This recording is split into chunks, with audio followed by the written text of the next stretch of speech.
pada sebuah hurun Palangkah Banda Aceh duduk dengan Tengku Syekh Bolkaini di Banda Aceh Mbak Daya kaya. Bercerita dengan pada masa jamun masa Abu Kurungkali wate yang cukup masyhur tentang keunggulan ilmu yang dimiliki li Abu Tengku Muda wate. Maksudnya Abuya Mudawali. Bedah salah sidro ulama di Aceh, di Banda Aceh, di Aceh besar, gejak Abu Kurungkali. Abu, kamu terdengar Tengku Muda hebat dalam ilmu. Nasuh Abu Kurungkali hebat hana ludo. Yang bina kitab punya oleh Abuya Kurungkali, bina kitabnya kan juga baca karena lamule memandu mangkale kitab sabo mari temu sabo kitab habis dapat soal oleh ni Abuya lagi nyan kiban memori wallah luar biasa. Kemudian kena Abu Kurungkali menyona perlian beun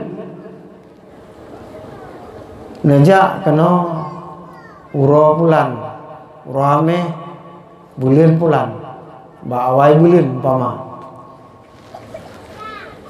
nya perlian abut dan kan semua rutin dia Abu yang Mudawali na cuma dia Abu Kurungkali ni depu ngampeun depu ngan ilmu ni sih ilmu prasat, artinya seakan-akan kontak batin.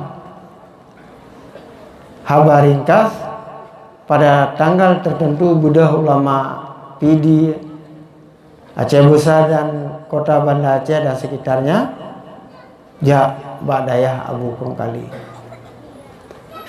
Abuya Katruh kena Abu Kurungkali urunnya kena buat Mbak Tengku Muda get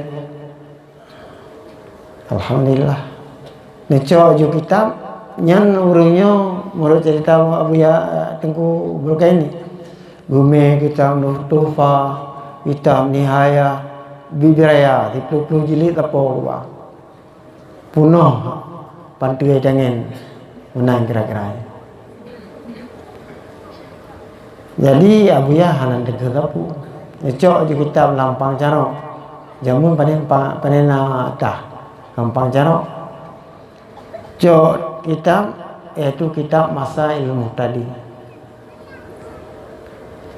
Jadi akhirnya waktu ini terbit kitabnya Abuya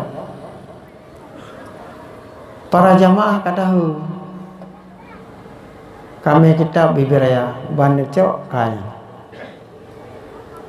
Kesimpulan baca kitabnya walaupun urunya hana kitab bukannya kitab rumi kitab rayu kitab ubi namanya akhirnya nekelah kalimat yang pertama guna awaludin ma'rifatullah. Akhirnya nesurah lagu pada tingkat yang paling tinggi kan tinggi tak na lebih daripadanya bak tingkat yang ke-10 ubi biraya ulama janggo gaenho panjang balik Tengku Bolkaini ilo hanan pala ganyan pitar kalan kan gimana hikayah ya bita yang namu pun hana pun geputreun lo geputreun gede bak kali tingkat bak nomor 1 putra yang disebut ini lagi yang tersebut dalam kitab Kifayatul Awam, dalam kitab Hudi dan lain-lainnya, bahkan dalam Matan Johara yang kita sebut bahwa untuk mengenal Allah wajib oleh katanya tak ketahui sifat-sifat yang wajib Allah. Sifat yang wajib Allah, yang mustahil, yang harus. Dengan tak tepa sifat-sifatnya, tak sertai dengan dalil. Karena makna ma'rifah adalah al-jazmu mutabiqun an dalilin. Jazam yang kuat dalam jiwa katanya yang disertakan dengan dalil. Allah yang menciptakan langit dan bumi.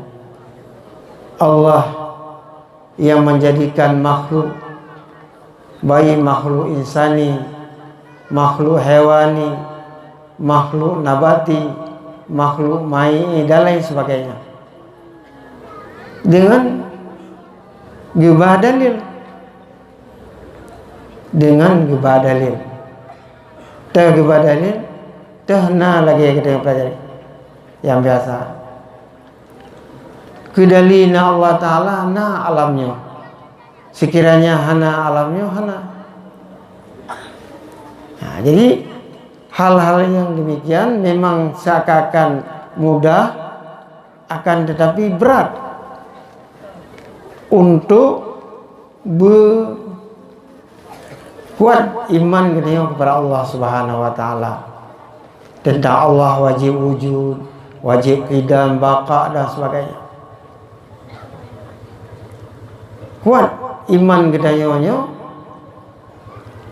adalah dengan kuat ibadat. Tiga ibadat